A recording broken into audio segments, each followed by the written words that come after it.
Welcome back. You're watching Stock Watch with me, Zinati Kuma, and joining me to take your stock-related questions tonight are Grant Nader from Benguela Global Fund Managers and Gary Booysen from Iran Swiss. Be sure to send your questions on email at stockwatch@bdtv.co.za or via SMS on 41392 or on X using the hashtag Stockwatch. Thank you so much for your time, gents. The JSE has been relatively flat for the last 2 days, seeming that it's very muted. And Grant, I wonder if there's something that was expected considering very, very good month of June that we had.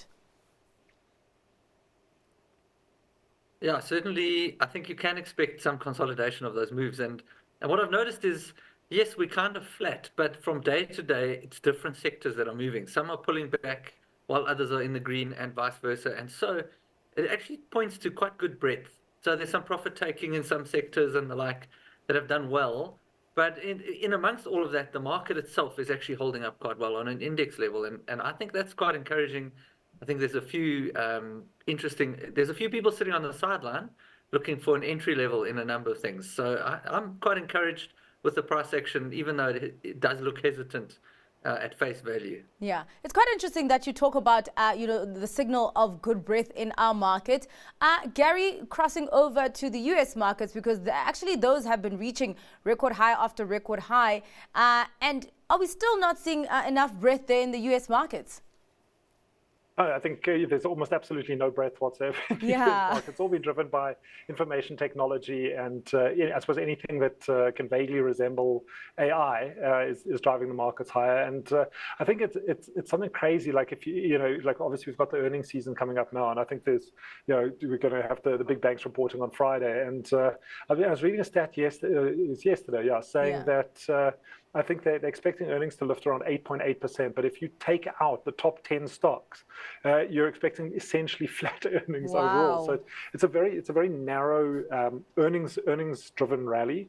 And I think it's the environment that we're facing in the US as well. I mean, we've got high interest rates, consumers are under pressure there as well. As much as it seems very robust, we're seeing weakening numbers, we're seeing those non-farm payroll numbers, the labor market starting to weaken as well. And it's really the big tech companies that are driving it in terms of earnings, and then related to those earnings, obviously the stock price moves that we've seen. In the last couple of weeks, obviously we've seen Tesla going absolutely berserk, but it's that's kind of what's lifting the overall index. But I think when you drill down into the sector by sector in the US, it's not looking quite as healthy. Yeah, well, actually, there's a question on that. The viewer says, I'm trying to increase my US direct offshore exposure since it is far too low, according to Wayne McCurry. I have a diversified portfolio of 15 US stocks and 2 ETFs. However, I am concerned about the high PE levels and a possible correction ahead, especially in the AI boom stocks, from which I have benefited greatly. I'm up 40% overall, despite being a fairly late adopter. Grant, are you feeling that kind of cloud that's hanging with maybe a little bit of nervousness about a correction that's due to come, considering the froth that we have seen in these AI stocks? Look, I think there is certainly a reason to be cautious in the AI stocks. But if you look at the broader index, look below the surface of the top 10 that Gary was talking about, the valuations are not anywhere near the kind of levels that you're seeing on the top level. So I think the rest of the S&P is sort of trading at around 16 times when you strip out the mega caps and that sort of thing. So I don't think there's any reason to be too nervous. Okay. What we're seeing is a US economy that's actually doing okay. Yes, it is slowing, and we can't ignore that risk. Unemployment is growing, but it's still quite close to full employment. Inflation seems to be coming further down. The trends are pointing in the right direction. So if you couple an okay economy, albeit slightly slowing, with rate cuts that are evident, you should be looking at any pullback or correction, I think, as a buying opportunity. So I wouldn't be nervous, and I don't think, in this kind of situation, don't try and time it. Buy some and wait and buy some more. Perhaps don't buy in the AI space. Yeah. That's very frothy, but there's certainly a lot of other value out there if you do a little bit of digging. And if you're not willing to dig, then buy the ETF. Okay. Second part of that question, should I increase my exposure to the tech AI sector even at these levels and just ride out the corrections that may come? Would you be comfortable riding out these corrections? Well, let's assume that there is a correction coming, Gary. Would you be in a position to ride them out comfortably in the AI space? I think it really depends on your view. It depends on your risk profile. It depends on a lot of things. So I think we run an AI portfolio at the moment, and we still implement for clients. So we still, I would still be comfortable deploying money into the AI space. Yeah, as much as that run has come, and I think the way that we look at it, as I was saying, we've seen a huge run up in earnings as well. This is not just the stock prices running. The numbers are backing it. And if you go look at something like Nvidia at the moment, yes, you've seen this kind of parabolic curve. Yes, everyone's looking at that going, oh, that's got to end in disaster. But if you look at their underlying revenue figures, and you took out the whole AI hype, and you took away and you said it sold widgets, not chips, and you kind of just looked at that company and you said you had a company growing, essentially growing revenue as fast as this, and you looked at it just independently from the kind of like almost the hype story around AI, you would probably still want to buy that. But yes, it is going to be much more speculative. I think this is something that like you've got to be careful around as well. I wouldn't allocate a large chunk of your portfolio, but it's kind of, what do I say? When you see a bubble, you buy a bubble as well. And I don't know. Like I said, we're running an AI portfolio at the moment. The returns are absolutely spectacular. Every time you see something that kind of looks a little bit shaky, as I said, we hold Tesla in the portfolio, you buy into it. I mean, it's volatile, it drops off, but then you go through a 60-70% run over the next 3 months. So it's, if you're prepared for that kind of volatility, I think you can still buy into the AI story, but you've got to also believe that AI is real. I mean, we've seen so many hype bubbles come and go, from marijuana stocks that I remember looking at them, and there was these ETFs that you could buy that said, oh, we've got this company and it does fertilizer because that's going to be used in this marijuana revolution. And you kind of drill into it, and its only customers are tomato farmers. And you're like, what does this have to do with anything? So you go through these hype cycles. But if you're buying into the AI stocks, you have to believe that the revolution that's coming in AI is real. And if you believe it, then absolutely you should be buying into it. And it's difficult not to believe it when you see the kind of miracle, what can only be described as miracles coming out of the likes of ChatGPT and Gemini and Llama and all of the big large language models, and I suppose the spend that's just going into the data centers. So yes, it is an exciting story. Has it caught mass appeal, and is this the top of the bubble? I don't personally think so, but I've also you've got to take it. You've got to understand that this is going to be a risky space. Yeah, you need to have a strong stomach for the volatility. In that, I mean, just as we were talking about, the breadth, do you think, or that breadth that is non-existent in the US markets, what do you think of Berkshire Hathaway as a defensive stock? Just if you're going offshore, Grant, Berkshire Hathaway, would that be one that because you did say that maybe you'd be investing, spreading your wings a little bit there? I think Berkshire Hathaway is pretty diversified. I mean, a lot of it is insurance driven, that's revenues, but it's a well-run business. Then they've got a big chunk of exposure to Apple. You need to be aware of that. Plus, they've got a good, healthy cash pile. So very nice, diversified. They're almost like a private equity firm in some ways when they're buying up smaller businesses as the opposite. So I think you could do a lot worse than letting Berkshire do some of the investing for you if you're not comfortable doing it for yourself. And I think it is more defensive than the rest of the market. Gary, would you be going for Berkshire Hathaway? I guess also another question is do you have any other good defensive stock recommendations? Would you be going for Berkshire Hathaway or maybe something else that's quite defensive as well, Gary? So I think Grant's 100% right. It depends what you're trying to achieve with your portfolio. If you're looking for essentially a proxy for markets, a well-diversified portfolio, Berkshire Hathaway is a great thing to hold in a portfolio. But I would say, it would almost be between Berkshire Hathaway and something like just buying an S&P 500 ETF, like the iShares version or the Vanguard version. I would probably go for, if I'm going for a diversified play, go for a low-cost ETF tracker that has the entire market that's going to reprice naturally underneath. I think that kind of passive. I would probably follow a more passive strategy because that for me is almost the feeling of Berkshire Hathaway at the moment. I think also obviously Buffett's had an amazing track record with the company, but I think he doesn't want to mess it up now. They sit on a lot of cash that sits dead as well. So I think that there's maybe more exciting things, but I mean, to Grant's point, I don't think you're going to go wrong with Berkshire Hathaway. It's not like you're going to put money in there and suddenly Berkshire's going to collapse. There's maybe a slightly more efficient way, in my opinion, but that's also just my opinion. In terms of defensive stocks, there's plenty of them, and as Grant was saying earlier, if you do a little bit of digging into the S&P 500, there's some really what looks like good value stocks out there that very solid earnings, typically defensive sectors, things like consumer staples.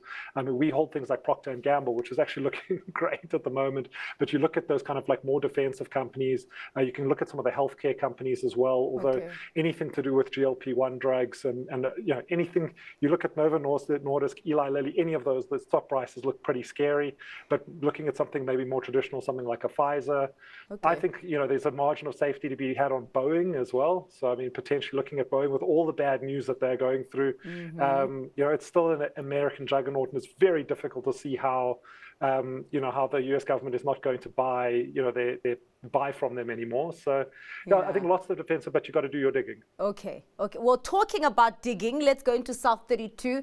Is there a fundamental reason for South 32 to be lagging in the resource sector? Is it maybe due to the mix of the metals it produces,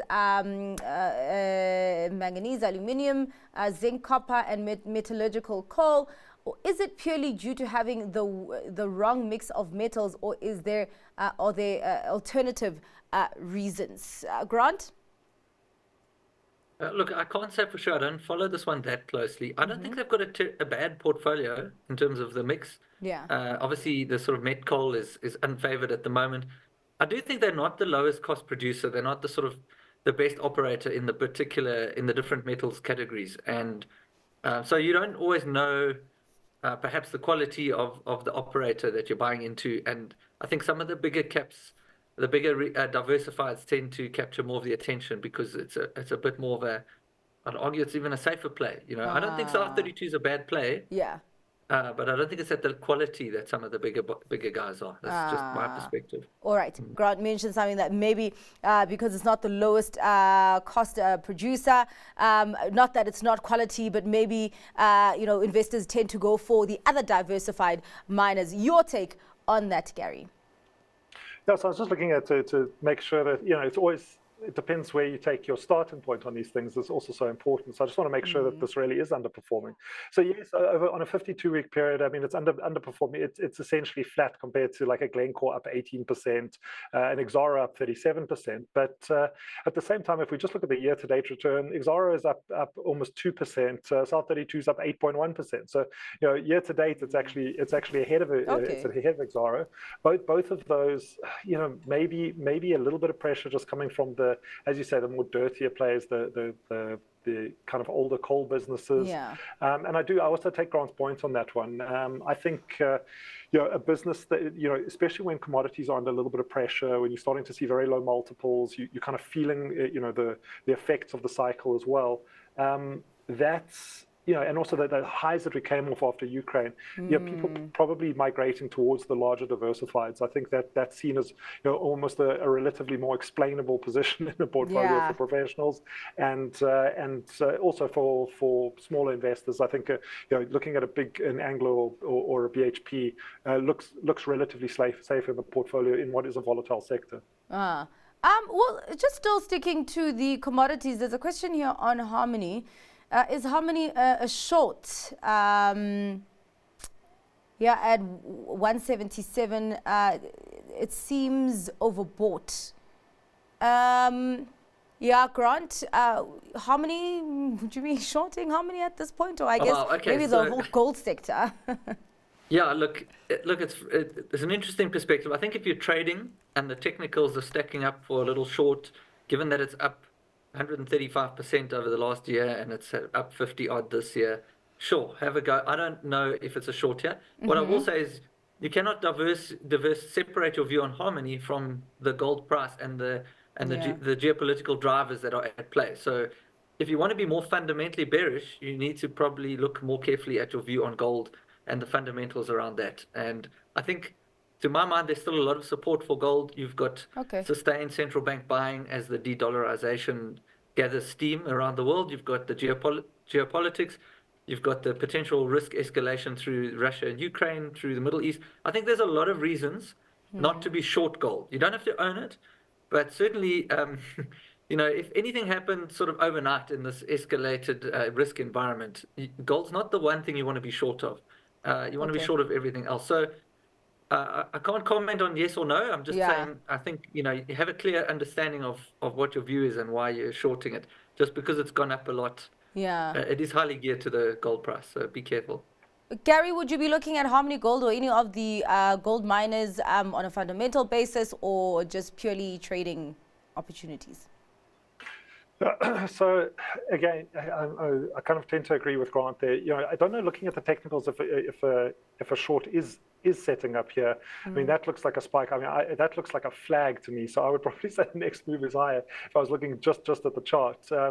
From a fundamental point of view, I mean, I see it has picked up a price target cut at JP Morgan earlier this week, and of the analysts that cover it, I mean, they've all almost rated it as a sell. So you've definitely got a fundamental argument for your sell if you are looking at getting short. The problem is that there's unlimited losses when you're short as well, and the markets can stay irrational longer than you can remain solvent. So I think just be very careful if you are going to go short. Make sure your stop loss is pretty tight, because as Grant was saying, you cannot divorce Harmony Gold from the underlying gold price. And gold obviously doesn't pay a coupon or a dividend. And as we see interest rates starting to fall, and at the moment looking at Fed funds futures, there's about a 75% chance we're going to get a rate cut from the US come September. Suddenly you see interest rates starting to fall. Gold looks like an attractive safe haven compared to something like a US Treasury. And Grant already talked about the central bank buying that we've seen out of China that really has driven up this gold rally. As we see the financial system and almost the de-dollarization, that can be a big driver for something like gold. And with the operating leverage in Harmony, you could easily see the stock price spike another 50 Rand. And if you're short, and gold miners tend to move very, very quickly, I think just be very careful depending on the kind of leverage you're using on that short. All right. There's a question on Naspers. Are you buying Naspers at these levels? Should you ever not buy Naspers, Grant? Yeah, there's always a price where you shouldn't buy something, but I think Naspers is not at that level. I think you can buy Naspers here. I think it's a good business. Tencent is doing, ultimately it's a call on Tencent to begin with. They are doing all the right things. They are operating well. I think they're moving in the right direction, both in China and in the company. And then just looking at Prosus and Naspers themselves, they're also doing good things for the first time in a long time. Trying to finally listen to shareholders, unlock some value, drive some positive cash flows and profitability in that sort of core business outside of Tencent. I think they're doing all the right things. So I would certainly be a buyer here. Yeah, that's where I am on that. All right. Gary, are there no risks that you could be looking at in terms of stopping Naspers as kind of fundamental momentum at this point? Oh, there's always risks, and I think the big risk around Naspers is China and what can happen with the regulations in China. You've got a working age population that is now in decline, and that's going to be important. And there's no way you can divorce Tencent from China, no matter how excited you are about the rump. The underlying operating businesses that, for example, the e-commerce business that has just turned profitable. But for me, yes, plenty of risks around anything to do with China. I'm not going to talk too much on that because that's going to relate to my stock pick. But yeah, I think should Naspers be in a portfolio? I remember I wrote an article a couple of years ago saying that you have to own Naspers as a South African in your portfolio. It gives you great offshore diversification. You just can't get anything like that on a local exchange. It's a wonderful position to put into Reg 28 portfolios, for example. So really, I think did deserve the place. The challenge was the management team under Bob van Dijk. They weren't doing kind of the financial engineering of buying back, their own scrip when it was at a deep discount. And there was the complicated holding structure, and everyone perceived them throwing money into these terrible investments, looking for the next Tencent and just not finding it. At that stage, our view was this is at such a deep discount, you have to buy it here because management teams can change. The management team has now changed. You've got obviously the new CEO who kind of cut his teeth building iFoods in Brazil. Really a CEO that is going to be very focused on getting that rump right and delivering value from that part of the business. So yes, obviously take the Tencent risks into account, but I think Yeah, I don't think the run is over yet, but really the time to buy was probably, a couple of years ago. That was your real opportunity, but back then everything looked very, very dark because it was bad. But those changes have now been made. You've got a little bit of momentum behind you.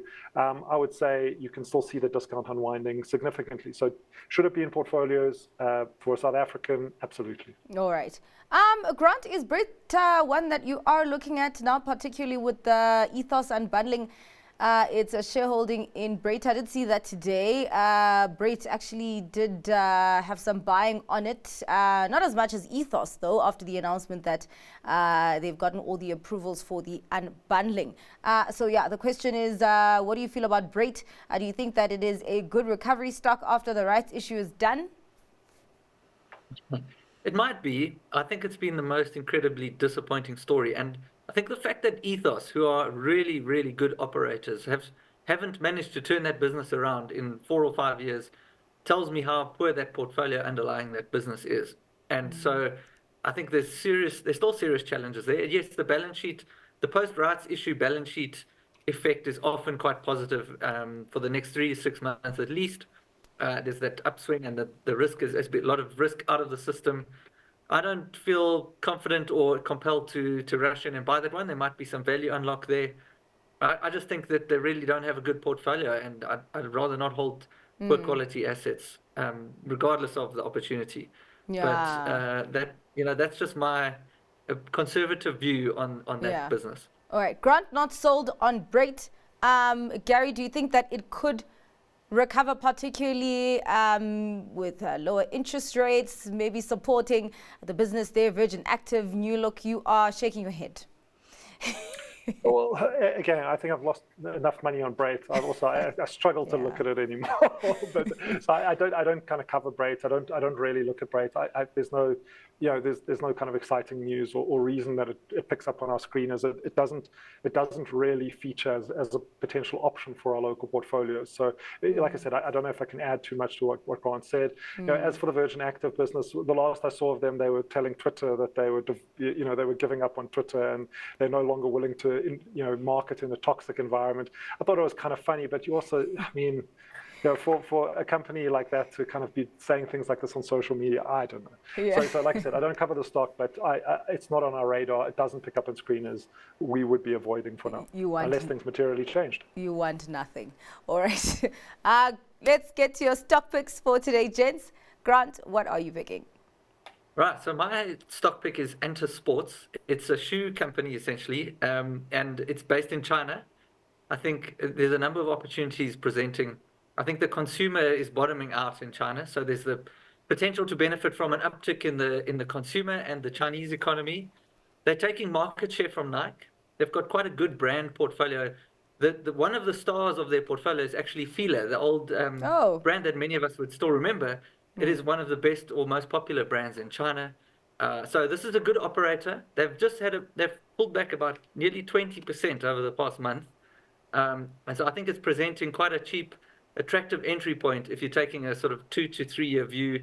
And you don't want to be involved in any geopolitical risk because most of the earnings are still coming out of China. So yeah, I think it's a really good story. It's a good operator. They've been around for I think it's 30 years now, so it's not a fly by night. It's a good business. So that's my pick, Enter Sports. All right. Yeah, talking about Fila, what are you feeling today, Gary? I'm glad Grant likes China because mine's squarely rooted in China. So I'm going with PDD Holdings, and I'm going to have to give a lot of risks around the stock because also we don't actually hold it in our offshore portfolios. Again, it doesn't qualify because it's too speculative. We prefer Amazon, but if you don't know PDD Holdings, it's the back of Temu, and you must have seen Temu because they advertise absolutely everywhere. Pinduoduo is their Chinese business, but in September 2022 they launched the international brand. They're now in about 50 countries. They're definitely in South Africa. I was actually playing with the app this morning for the first time and really getting a sense of it. I didn't buy anything, but it's the gamified shopping experience where you spin and you win a thing, and then suddenly you have to pick 8 gifts, and it seems like a lot of fun, and it seems like they're getting towards from various reports towards around 1 billion customers as well. People are saying that, and this is where the risks start coming in. They're saying it's almost the size of Italy's economy. Wow. The problem is with Temu is it is so opaque, and that's the risk. Now, on a technical basis, there's a Morningstar analyst that covers it. They're looking for a target of around $230. It's trading around $137. So significant upside. You look at the technicals as well, nice up channel. If China starts to look well, I think people can go into it. But let's caveat, the reason that we don't hold it in portfolios, this is speculative, extremely speculative. If you look at the holding structure, it's incredibly complex. If you're buying the ADR in the US, to actually work out what you have a stake in is very, very difficult. The way that they report is also quite complex. It's run by an ex-Google engineer. In China, they have something called white gloves, where they own companies, but they don't own companies. So it's very difficult to see where the shareholder value comes from. But there's no question it's an exciting story. And because you've got that uptrend, I would say as a speculative stock pick, if you think that you're going to get a little bit of an uplift in China, I think there's probably $50-$60 in the stock for a short-term pick. Long-term, I think the risks around China that we've already mentioned, the demographics, the regulatory concerns, as well as the opaque structure, lead me not to put it in long-term portfolios, not in kind of the safe portfolios in quotes. But if you're looking for a speculative stock pick that can potentially deliver $60-$70 upside in the next year, I would think that's something that you could have a gamble on. Yeah, all right. Well, thank you so much for your time and for your analysis today, gents. Much appreciated. That is all for tonight's Stock Watcher. Thanks to our guest, Grant Nader from Benguela Global Fund Managers and Gary Booysen from Naspers. And don't forget to tune into Business Day TV on Thursday and Friday, as we'll be bringing you exclusive content from Standard Bank's Africa Unlocking Africa's Growth Conference that will be taking place in Cape Town. Themes under discussion include South Africa's current business environment, doing business in Africa, and renewable energy. That's right here on Business Day TV. Up next, The Close. Stay tuned.